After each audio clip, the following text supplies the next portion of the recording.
Hello, and welcome to our last virtual colloquium of the year. My name is Jerry Milana, and I'm honored to serve as chair of Chancellor's Associates. And it's such a pleasure to have you with us today. Now, as we head into the holiday season, I want to thank all of our Chancellor's Associates for your commitment to our mission to help students thrive. We also encourage you to invite others to consider making a gift to Chancellor's Associate Scholarship so that we can provide more students with access to a UC San Diego education. You know, your support is helping to empower the next generation of leaders, change makers, and innovators. And in fact, today, you'll have an opportunity to hear from one of our inspiring scholars yourself. Now, as a little bit of an update, we have 380 new Chancellor's Associate scholars who are finishing their first quarter this month, and we couldn't be prouder. Thanks to the Chancellor's Associate Scholar Program that you support, our scholars are receiving comprehensive support services to ensure they thrive, receive assistance when needed, and remain fully engaged in both academics and campus experiences. And today, our keynote speaker, Chancellor Pradeep Khosla, will give you an update on what's happening on campus. And especially, he'll highlight what's going on with regard to the pandemic, so we can look forward to his presentation. But first, I'm really excited that we have one of our scholars here joining us today, and he is a transfer scholar from Southwestern Community College. So I'd like to introduce you to Amir Gul. Please welcome Amir. Hello, good morning, everyone. It is an honor to be in front of all of you today, and it is an honor to be in front of such amazing, kind-hearted people. And I'm happy to be here sharing a little bit about my story. And well, my name is Amir Gul. I'm a second-year transfer student at UC San Diego. I'm currently studying mathematics and computer science, and I'm a Chancellor's Associate Scholarship recipient. And I attended Southwestern Community College in Chula Vista before transferring here. But the rest of my education took place in Mexico. I always knew I wanted to go to UC San Diego, even when I was in high school and community college. And not only because of the prestige and the level of education from this school, but it's also really close to home. And not to mention that my older brother attended UC San Diego as well, and he was a Chancellor's Associate Scholar too, and he graduated a couple of years ago from chemical engineering.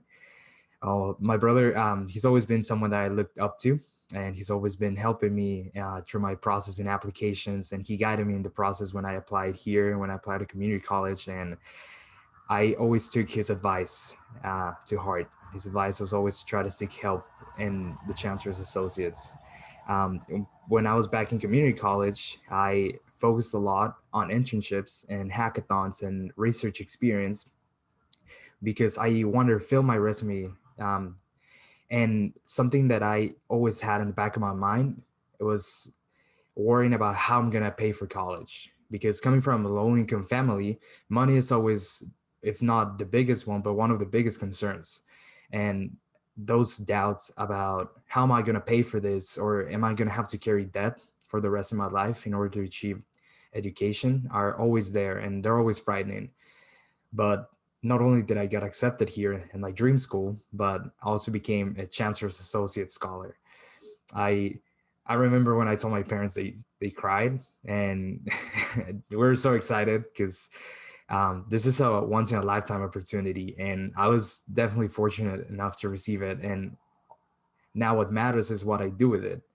I have to use this opportunity to grow and learn from the best professors in the country. And with that said, I really want to thank you because your gift to the Chancellor's Associate Scholarship means the world to students like me. Your kindness literally changes lives, and I'm here as an example of that, where now I have the opportunity to achieve my goals and one day hopefully start my own company using all the knowledge and tools that I acquire here at UC San Diego thanks to you and your kindness. And most importantly, I hope to one day become a donor myself, because I understand how much impact it has on someone's life. And as I was fortunate enough to receive this scholarship, I want to help others like me. I want to help other students to be the future of this country. And I want to give an opportunity to those who could not be here without help. Therefore, I want to thank you. Thank you so much, Amir, for sharing your Chancellor's Associate Scholar experience with us. You really are such a shining star, and we're so proud of you. And it really brings, us to, the point where we can really see the fruits of our support, and you really embody that. So thank you so much for sharing your story. And again, we wish you all the best in reaching your goals. It's my great pleasure to introduce you to our keynote speaker, UC San Diego's leader, Chief Executive Officer, Chancellor Pradeep Khosla. Chancellor Khosla? Thank you, Jerry. As always, it's such a pleasure to see you, even though you're on the screen, and to hear your compliments and hear your voice. And it's also a great pleasure to be doing this. This is one of the updates or talks. I know you called it a keynote. It's more an update. I enjoy every year. And I do that because our Chancellor's Associates donors are really steadfast in their support for who we are, what we stand for, and what we want to do. And this being one of my signature programs, I'm really, quote unquote, emotionally tied to this program and to the students who are supported by this program. So Amir, thank you. I'm so glad that you're doing well. And I'm hoping that the other 1,000 students who are part of this program now are doing well. So let's just talk about, let me just give you an update as to where we are and what are we thinking about. So let's start with the first slide, please. So our signature program, so we're going to talk about multiple topics. I may not have time to go through all of them, but I'm happy to share these slides with you. But let me philosophically talk about what have we been doing for the last 10 months since mid-March when we closed. So we started this program called Return to Learn. Next slide, please. And the whole idea of Return to Learn was basically acknowledging it was not to populate the campus so that we can have revenues. So I insist that this is not the reason we did that. We have known long before this COVID crisis that residential living is a superior experience for students. That's why we've been announcing our goals to become a residential campus, offer a 4-year housing guarantee at 20% below market for all undergrads and all PhD students. So we've been doing that for the last 6 years now, well on our way to be doing that. So when this crisis hits, the first thing that gets emptied are the dorms. So as Chancellor, I ask myself, given that we are a campus of like 40-ish% Pell Grant students, first generation students, low income students, what is the best experience for them? Are they better off living in communities where the virus is going to be raging, or are they better off living on campus where I can manage and control the virus completely? So that was the first question. And we decided that campus living was not only going to be better for their safety, but also the residential experience was going to be good for them. So we come up with this return to learn strategy where the idea was that we're going to be able to find ways to mitigate the risk in terms of propagating the virus. We're going to be having technologies where we can detect the virus as fast as we can. And the intervention was creating isolation housing, quarantine housing, where we're going to quarantine and isolate people right away, ASAP. So, and based on these 3 pillars, we defined the whole program. And at that point, there was a little bit of opposition, both internally and also some people outside telling us that, hey, you're going to bring all of these students who are going to be misbehaved. They're going to transmit the virus aggressively, unbeknownst to them, and put the community in jeopardy. And I actually believed the other way around. So I did believe that our students would be following our instruction more carefully than not. I also believe that the mitigation strategies we're going to be putting in place would overcome a lot of issues that we might have. And lo and behold, you fast forward 9 months, it turns out, and I'll show you some numbers in a second, that living on campus is between 10 to 20 times safer than living in the community. On campus, I walk around, I'm seeing all these happy students walking around and having a good experience. While they are a little bit constrained, you cannot party as much as you think you should be able to, but nonetheless, it is a much better experience than living at home So these three strategies have worked really well. So who was living on campus? So when we opened our campus, we had about 9,500 approximately students living on campus, about 6,000 graduate students, 6,000 undergrads, 5,700, 5,800, and the rest were graduate students. And we made some choices. Everybody was going to be living in one room. So every accommodation was a single room. There was going to be no doubles and no triples.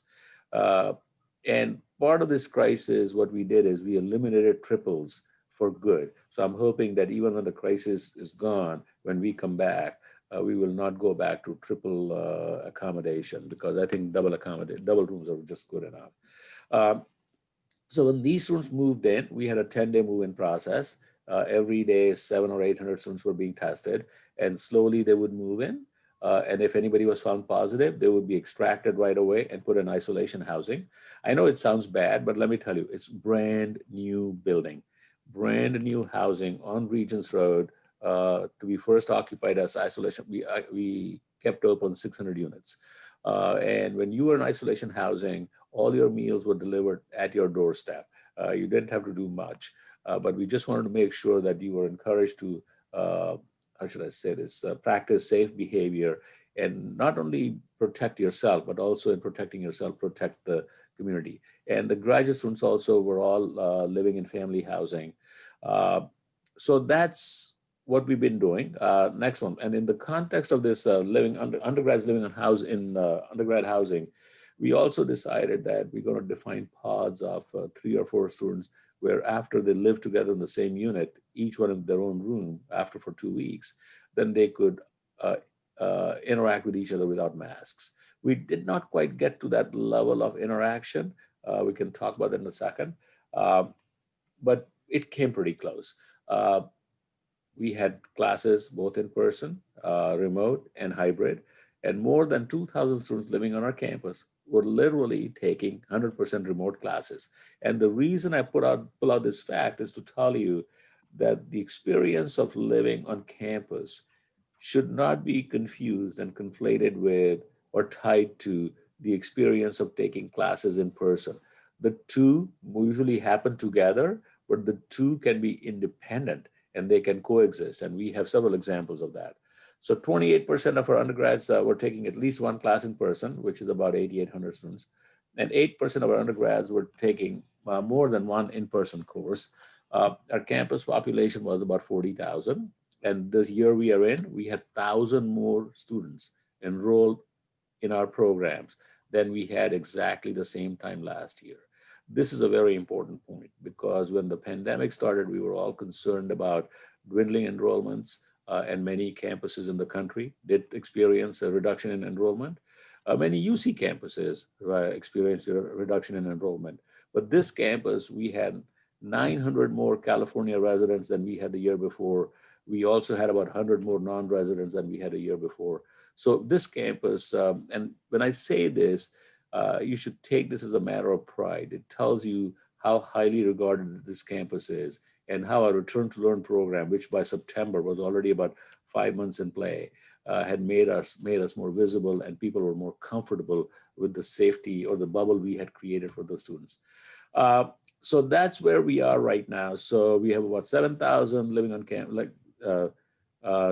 Okay, so next slide, please. Let's go on, move on to the next one. Now, during the course of these 9-10 months, we've been having many communications, both within amongst ourselves and with the broader community. So we have emails, Return to Learn website. You can go to our website, and it's gotten an A grade from this little organization that rates all the COVID dashboards, because a lot of people want to hide information, whereas my view was the more transparent I can become, the more informed my people are, my community is, the better off it is for all of us. And that's the way. So we were graded with an A. We had social media presence. So we revised the student conduct code, and our VCSA, Allison Satterland, did a spectacular job of revising this code, but revising this code in a manner where we took the best advice from our best faculty members in anthropology, in public health, in psychology, in communications. I mean, we literally practiced what we preach. We brought together our people to build the RTL program. We brought together our people to figure out what the code of conduct is going to look like. We brought together our people to see what the communication mechanisms are going to look like. So we also have multiple communications. And if you come to campus, you will see these students walking around with yellow t-shirts. These are our health ambassadors whose job is to basically advance social norming and compliance campaigns. I mean, this is like peers teaching peers how to be safe for everybody's sake. So next one, please. So here's what our dashboard looks like. More information than you'd ever want. All of it updated on a 24-hour basis. The significant part here is at the bottom there, which says 16.5 hours. Our 7-day average time for us to return your test back, your COVID test back, is about 16 and a half, 17 hours. This is amazing. We have the ability to do 12,000 tests per day. We are not using that ability completely, but that's our capability right now. And we can return our test back in 17 hours. So if you take a test at 8 a.m., many times you get by noon, you have your test back. So our people, and all of these are internal capabilities that use the hospital CLIA lab and also a research CLIA lab. So I'm really excited about this. Next one, please. Okay, so it was going to start with asymptomatic testing. We were the first UC campus to insist that the testing had to be asymptomatic. Every campus was insisting on symptomatic testing, as in, if you think you're in trouble, I'll test you, but otherwise life goes on. But it turns out, if you understand this disease and this virus and how it transmits, there's a lot more transmission asymptomatically than there is transmission when you're symptomatic. And that became clear to me. Not because I'm an expert, because I have many, many experts on our campus who I was listening to very intently and diligently on a daily basis. And once I internalized that, I insisted that we would be doing asymptomatic testing. And then lo and behold, all the UC campuses followed us. Even today, we are the only campus that's doing wastewater sampling. So again, the same thing. As I was listening to these experts, it was clear to me that the virus gets transmitted in your fecal matter 3 to 5 days before you become symptomatic or infectious to the outside world. And at that point, we said, let's see if we can sample the wastewater outside these buildings. And we started off with one sampler outside Jacobs Medical Center where we had COVID patients, so we could run baseline tests. After that, we moved to 3 samplers. And as of 2 weeks ago, we have 50 samplers, moving to more than 150 samplers by the end of the month. So every building is going to have a sampler. And if you're getting notices from us saying, please go get tested, don't think that the campus has broken into the pandemic and everybody's infected. It's just that these samplers are telling us there's at least one person in these buildings that is infected. And we can literally detect the viral in fecal matter of one person amongst a couple of hundred people in a building. So these are very highly sensitive tests. So this is why we've had no outbreak on campus. I'm not aware of any single outbreak on campus. I'm not aware of any single in-class transmission on campus. And I'll talk about the infection rates. So next one, please. Okay, so UC San Diego Health, one of our sources of pride and joy, is also is ranked very highly. As you can see, it's the #1 healthcare system in San Diego. But we were great partners with them. We were the first in-house testing program developed by UC San Diego, COM. COM is our CLIA certified lab, where when you go to UC San Diego and we run your tests, they go to this lab called COM lab. We had 5 industry partners. We have done more than 100,000 tests. Let me talk about 5 industry partners. You don't need 5 partners to do these tests. But when we started this, Washington, D.C. was in the habit of hijacking the supply chain. They would take away the reagents, they would take away the equipment. So I decided early on, it's going to cost me more money, but I'm going to make a resilient system. So I'm going to have 2 separate labs do the testing with separate types of equipment, separate reagents. So nobody could figure out exactly, unless they commandeered all of the infrastructure in the country, they could not put us out of business, because we would have for sure a piece of equipment and reagent that we would have access to in our supply chain. So it actually has worked out really well. So next one, please. Okay, we announced a little campaign, and believe it or not, in a matter of 2 weeks, we have raised nearly $6 million. And all of it was used to like literally shore up our testing capacity, run experiments, develop new tests, do wastewater testing. I can just go down the list. Also fund a little bit of research with some of our faculty. We shared our PPE with our neighbors in Tijuana because they were in trouble. They did not have access to PPE, and the virus was raging, was out of control there. So we sent our hospital folks and the PPE down to Tijuana to their hospital so that uh, the doctors were taken care of. So overall, extremely positive. And again, thank you. Many of you contributed to this, so I cannot say thank you to you enough number of times. Next one, please. So here's we are. I told you about we had 1,000 more students this year than we had at this point last year. When I look ahead in 2021, we are ahead in the number of applicants already by a big number. This 25% is just a guess. It's not the real number. I'm going to find the real number in a few days because the applications just closed like last Friday. There are multiple reasons for why we are where we are. Clearly, people are sick and tired of being at home and they want to come back to school, come back to work. I mean, people who wanted to work from home before now want to work from school. They want to come back here, work from campus. Great news coverage about return to learn. Good PR and good awareness campaign with the students in terms of our digital campaigns, our virtual tours. So everybody on this campus in the administration really stepped up their game by a factor of 2 or 3. And literally going forward, I can see that even when we are capable of being in person completely, we will be amplifying ourselves and our presence by not being in person completely, using the virtual tours and everything else that we have created to really amplify who we are and reach more people. Next one, please. EDI, clearly goal near and dear to my heart. When we did our strategic planning about 8 years ago, this was one of the 5 goals that we insisted should be articulated. So where are we? If you look at the last 5 years, our student population has grown by 16%, but our Pell Grants by 60%, our first gen by 72%. So this whole notion of disproportionate recruitment of students, disproportionate hiring of faculty, and you will see that as I talk more, our grad enrollments are up by 30% in the last 5 years, and 43% in URM recruitment amongst the graduate students. Chancellor Associate Scholarship Program, a matter of pride and joy for me personally, 42 in 2013, so only 7 years ago, to more than 1,000 enrolled today.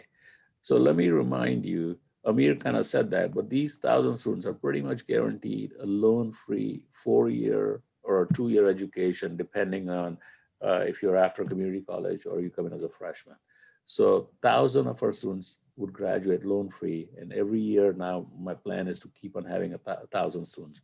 Obviously, I'd like to have more students. The need is way more than 1,000.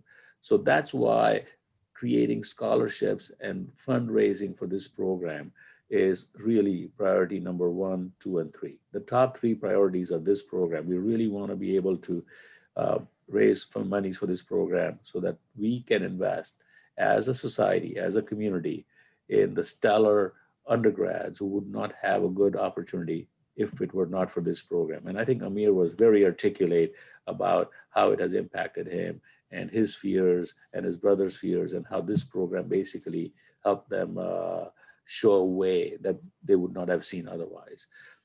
We have also focused on our growth in ladder rank faculty, 30% growth of our under URM ladder rank faculty, 30% growth of staff.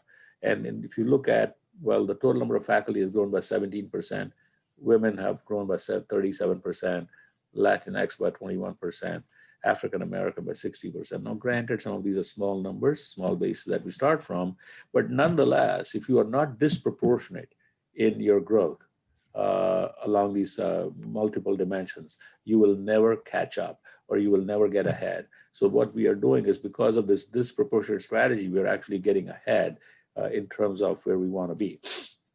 Okay, next one, please. Leadership update. Cheryl Anderson, I don't know if she's on the screen today, but she's our new founding dean for our new school of public health and human longevity. Kate Antonovics, she's the inaugural provost of 7th College. Now remember, we went from 6 colleges to 8 colleges. 7th came online this year in 2020. 8th will come online in 2023. And Buckley, she's our new Chief Communications and Marketing Officer. So a lot of this good PR that we are getting. Suddenly, if you think we have become better at PR and marketing and awareness, it is not an accident. It's basically because Anne has been on board for like since the day of the pandemic. I think we closed our campus like 2 days after she joined. So she's had a really big impact on making sure the world knows about us and really sharpening our strategy for communication and marketing. And Helen Griffith, our new director, executive director of the Proy School, she's doing an amazing job, a member of the community and loved by everybody. So she's really hitting it out of the park. Our fundraising for the Proy School has more than doubled. So next one, please. Our campaign, clearly, another source of pride, has been going really well. We closed last year, which closed on June 30th, 2020, at 344 million, approximately, the highest ever. This year, our goal is to hit 350, the highest year ever, one more time. And if you look at those dark blue bars on the right-hand side, starting with 2013, they're consistently going up. At some point, we're going to saturate, but I'm hoping that with the staff we have and the momentum we have, we can at least come close to go to between 350 and $400 million a year steady state. Now, this is like 2 to 3 times higher than what it was when I first got here in 2012. And again, it has been higher because the community has made a commitment to us. And we have invested in our development team, and they are working hard each and every day. They're working and then they're working hard and then some after on a daily basis. So next one, please. Our endowment similarly has grown. June 30th, 2012, $555 million. June 30th, 2020, nearly $2 billion. So this is, I think, the fastest growth of an endowment ever. Adding $1.5 billion while we are taking 4.75% out of the endowment on a yearly basis. You can see that we are adding money way faster than we were taking money out of it. And I think right now we are at a point where our endowment is still not large enough, but it is respectable enough that we are amongst our peer group. So I'm very happy about this. And again, a lot of your contributions have gone into this endowment. Next one, please. Student support. The goal was to raise about $400 million in this area. So this area covers access and success beyond the classroom, scholarships, fellowships, and everything that a student needs to succeed on this campus. We raised about $275 million in this area. If I had like one thing I don't feel that great about, it's about not having met this goal, because this clearly is the heart of who we are as an academic institution. We have to support our students long before we build new buildings. And so this is a plea to each and every one of you. Just internalize this. I think you support great students, great things will come out of this institution and out of the individuals whose life you will change. Next one, please. So there are multiple ways of doing this. It impacts students in multiple different ways. So like 60% of our undergrads receive financial assistance to attend UC San Diego. Remember, we are a need-blind admission strategies. We admit you and then we figure out how to structure a package for you. Like I said, 1,000 plus students in Chancellor's Associate. More than a third of our students are the first in their family to attend college. And well, about a third of our students are women undergrads receiving degrees in STEM subjects. We are one of the top institutions in the country to graduate women in the STEM areas. Okay, next one, please. Back to Chancellor's Associate again, 1,051 to be exact, who are receiving the scholarship. Nearly half, 49%, are in STEM, 35% in social sciences, 11% in arts and humanities. You can see they're spread all over the campus pretty much. And we've had about 1,400 scholars since 2013. Okay, and 2/3 of our students are like first generation. And this is where I thank Sandy and Rick. They gave us the Chancellor's Associate Endowment Challenge in 2019. And since then, we've had 7 new endowment gifts in 2020, close to $1 million in support of CASP. On this issue, the more we can raise, the more we will need to raise. One can never raise enough money for this program because the need is far greater than you would think. And every one of these students who get this scholarship is extremely highly deserving. And for everyone who gets it, there's one who doesn't get it, who's also highly deserving. Okay, next one, please. This is the building plan of our campus. So when the pandemic hit, the first thing we did in terms of conserving cash was to stop projects that had not started. So these were the projects that we did not stop because they had either started or they were crucial to, they were really sensitive and we really wanted to finish them. So Torrey Pines Living and Learning was already in progress, and we just opened 2,000 beds in the fall quarter. And in about one more week, we're going to open the whole complex with arts and humanities and social sciences, new buildings coming online. So the first time ever, we built arts and humanities and social sciences building with hardly any state support. And we did that to make sure people understand that we have spectacular programs in these areas. We are not just a STEM campus. We are a full service campus with strength across the board. Pepper Canyon Amphitheater, this is right below that in pictures is the UC San Diego Blue Line. So this amphitheater is right when you come out of the Blue Line. When you step outside, you will see this amphitheater.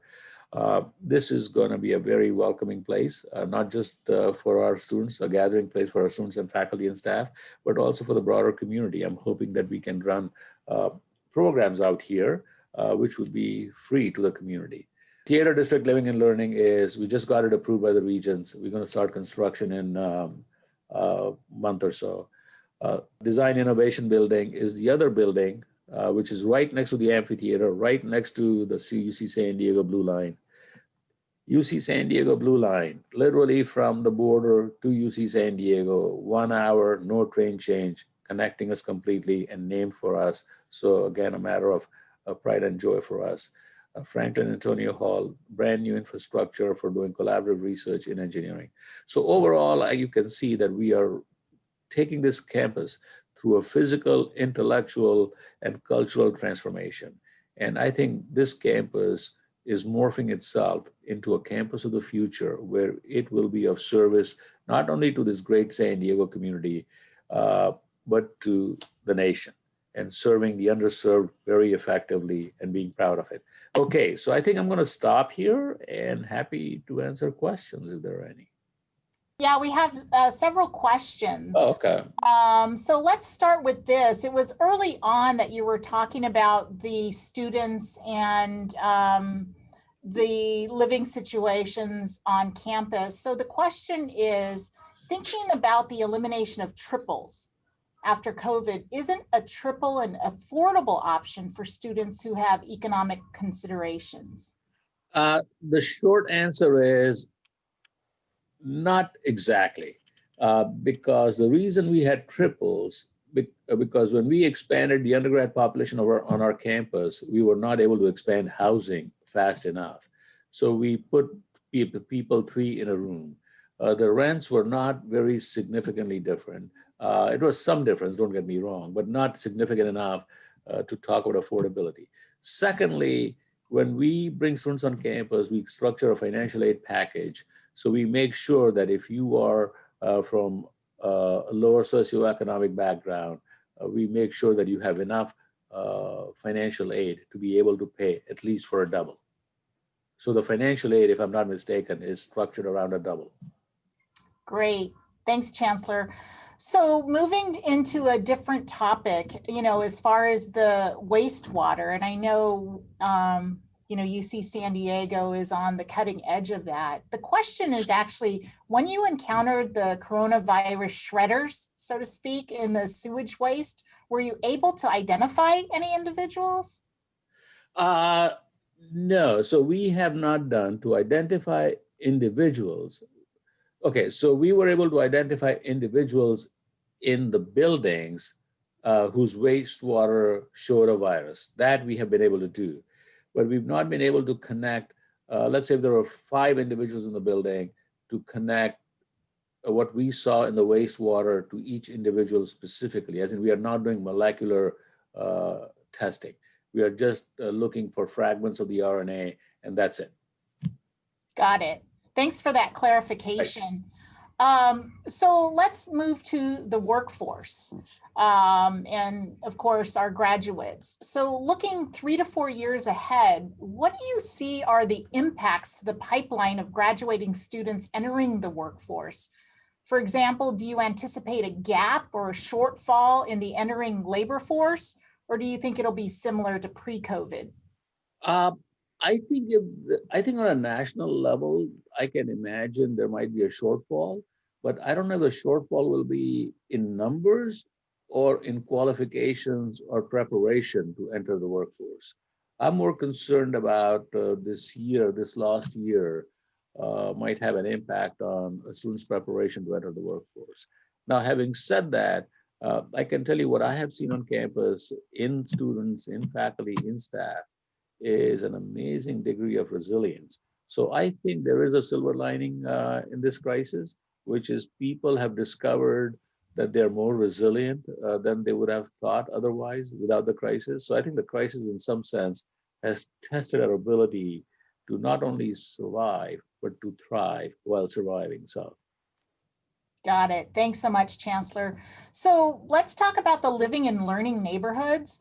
So do you see the living and learning neighborhoods increasing the total enrollment on campus, or the percent on campus, or both? Yeah, great question, Jerry, because when we did our planning for the UC and for the state, we were supposed to be 42,000 students, 32,000 undergrad and 10,000 grad by 2035, 15 years from now.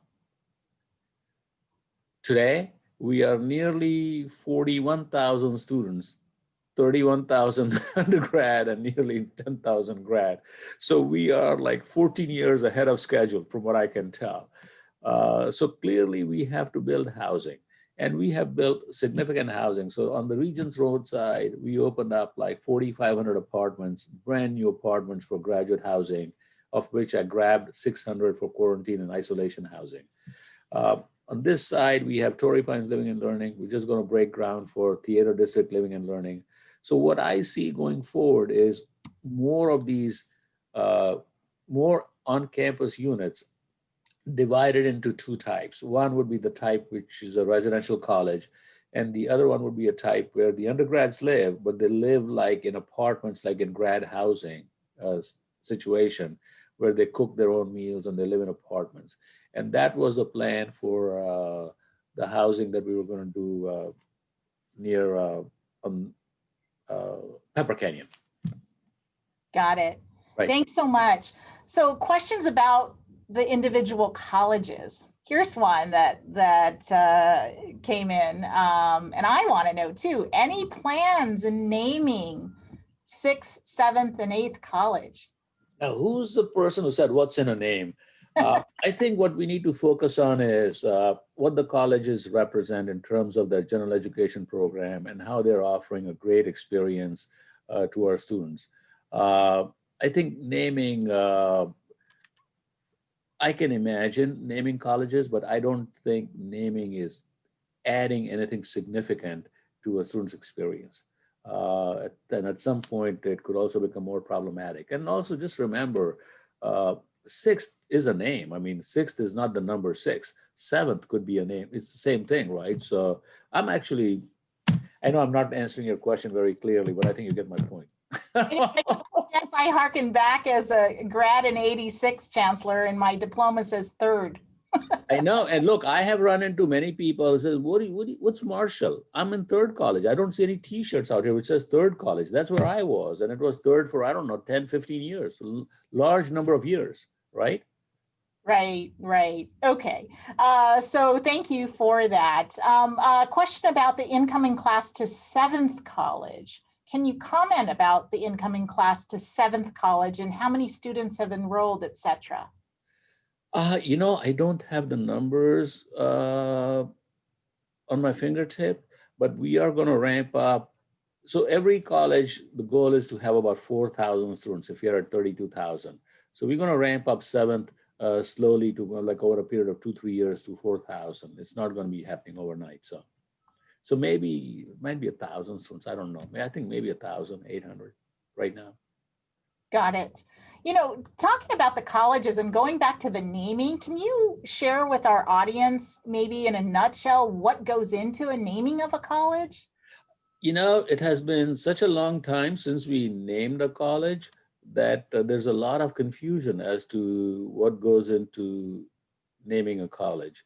And different people seem to have different views as to uh, whose authority it is too. But at the end of the day, it's always a chancellor's authority, but clearly there's a whole lot of community input that has to be taken in before creating a name. And I think, and on our campus, we don't accept, or we have not accepted money to name colleges.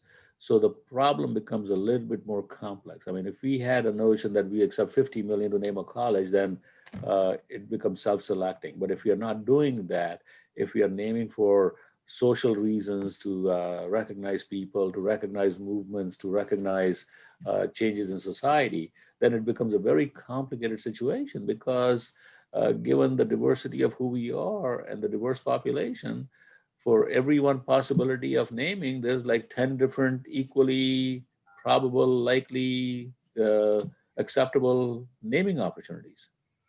Got it. Thanks so much on that. So we have a question about IT. In the pandemic, did the campus have to expand its IT capability specifically because of the pandemic? And if so, do you know approximately how much in dollars you had to expand? So even before the pandemic, we were investing I think it was close to like $70 million in expanding our IT infrastructure, new software systems. But I do know that because of the pandemic, we had to expand the capacity of our Wi-Fi networks. Because if you have people living on campus and they're living completely on Wi-Fi, 100%, because all the classes are on, you need Wi-Fi capacity, and they're all like audio and video transmissions, like in Zoom. The capacity had to be expanded significantly. Unfortunately, I don't know what the number is. So that's the bad news. But the good news is whatever that number was affordable. So we did it. So Good answer. All right, let's talk about incoming freshman applications. Are you or the campus seeing any differences in incoming freshman applications in terms of geography? For example, less international students.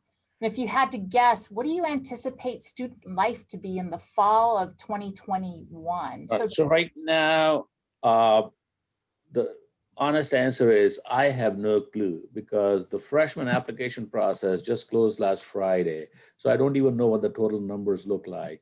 But in the next week to 10 days, I'll have a better idea of what the numbers look like. I'll have a better idea of domestic out of state versus international out of state and things like that. So whatever I'm going to say is now completely guessing. Okay, it's complete guesswork. Based on what I'm seeing right now, given that we have 1,000 more students today than we had last year, tells me that people's, how should I say, the demand to attend this campus is way higher than we might think. So if I were to now completely guess and project 2021, I think we will have more California residents who are applying. We will also have more international residents who are applying and even more domestic non-residents. I think overall, the campus has grown in visibility significantly. I mean, it's a bad way to get PR because of COVID, but nonetheless, in the bad situation with COVID, there was a silver lining that we did a few things right.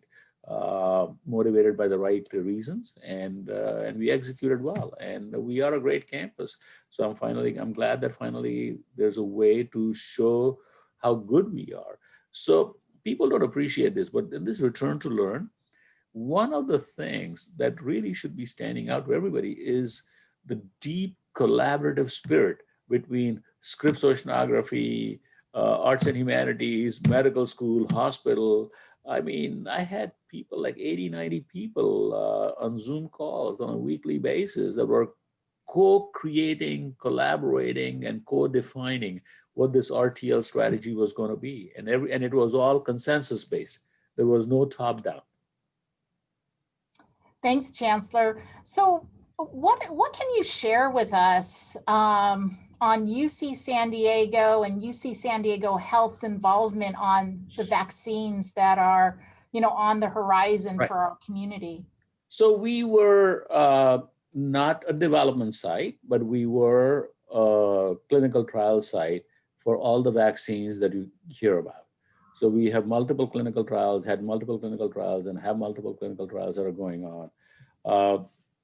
And secondly, when the vaccine finally shows up here, which might be anytime this week, because once it gets approved by the FDA, I think people are ready to ship. We might get maybe 1,000 doses in the first tranche of what we're going to get. That's just the beginning. And we would be the main site for accepting the vaccine. So our hospital has invested a significant amount of money in accepting the Pfizer vaccine, especially because that takes minus 80 degree Fahrenheit temperatures, or in that range, very significantly super cold temperatures. So we had to buy special freezers. So we are ready for it. Wow, that's great news. And Yep. what can you share with us with UC San Diego and UC San Diego Health's connection to county public health, and what are we doing to provide input or assistance? Right. So we are very deeply connected to county public health. I don't know if we are doing anything special to provide input, because county public health is the one that should be giving us input. But we are in communication with county public health on a daily basis. We are also in communication, and we are helping several of our school districts reopen. San Diego Unified, we just signed the ability to deliver 125,000 tests to them as the first tranche. That's just the beginning. We are helping the Solano School District, if I'm not mistaken, and many other school districts. So our goal, or the vision when we started this RTL, was not just to use it to open UC San Diego, but that was the exemplar of how to open a community, how to open a county. So if this disaster had persisted, we would be right now in a very strong position to show the county how to reopen itself using testing, tracing, isolation strategies. Great. Thanks so much, Chancellor. We've got this question, and it might be a good one to wrap up on. I'm watching the clock, and it's aspirational. This is a Chancellor's Associates program with our members online, but also a number of guests. So this is the question. What is the eventual goal of our Chancellor's Associate Scholarship? And in your dream world, what would the scholarships end up being? In my dream world, if we could get to a point where everybody who's qualified and deserving of getting a 4-year or 2-year free ride on our campus should have that opportunity. And that, between where we are and where we want to be, the only difference is money. It's not that we don't have enough students admitted. There's, like I said, more students who are qualified to get this, but we just don't have all the resources. So my dream is, if this campus were to guarantee loan-free education, it would be just spectacular. I'm saying loan-free, I'm not saying free. There's two different things. Great. Thank you, Chancellor. And Right. On that note, we really thank you for your insightful presentation on what's happening on campus, especially the information on the pandemic. We see bits and pieces in the media, social media as well, and in the newspaper, but it was really something to hear it directly from you. So we really appreciate the update on what you're doing, the campus is doing, and then the general campus updates. So thank you so much for your Thank time. you, Jerry. On a personal note, let me thank you personally. Always proud of everything you do for the community and for UC San Diego. You are the role model for what a true Triton is. So just keep it up that way. And to everybody else on this webinar, I want to say thank you, thank you, thank you. Could not do it without you. So please keep on helping us. We need you. Thank you, Chancellor Khosla. And I also wanted to thank Amir Gul. You are such an inspiration. Thank you so much, Amir, for sharing how Chancellor's Associates really, and our scholarship has really made a difference in your life. And that's what we're all about. You know, the Chancellor's Associates program is to help students like you, like your brother, and we want to help even more so we can fulfill the Chancellor's, big dream and big goal. And I also wanted to extend my thanks to our Chancellor's Associates members. You greatly impact our UC San Diego community and beyond, and impact the lives of so many students, including Amir. And I invite our guests. So if you're a guest today, we invite you to join us in our pursuit to transform UC San Diego and help students. So please contact us at our email address, super easy to remember. It's CA, the letter C, the letter A at ucsd.edu, or you can certainly visit our website if you'd like to learn more. And with that, have a happy and safe holiday, and I look forward to seeing you all in the new year. Thank you very much.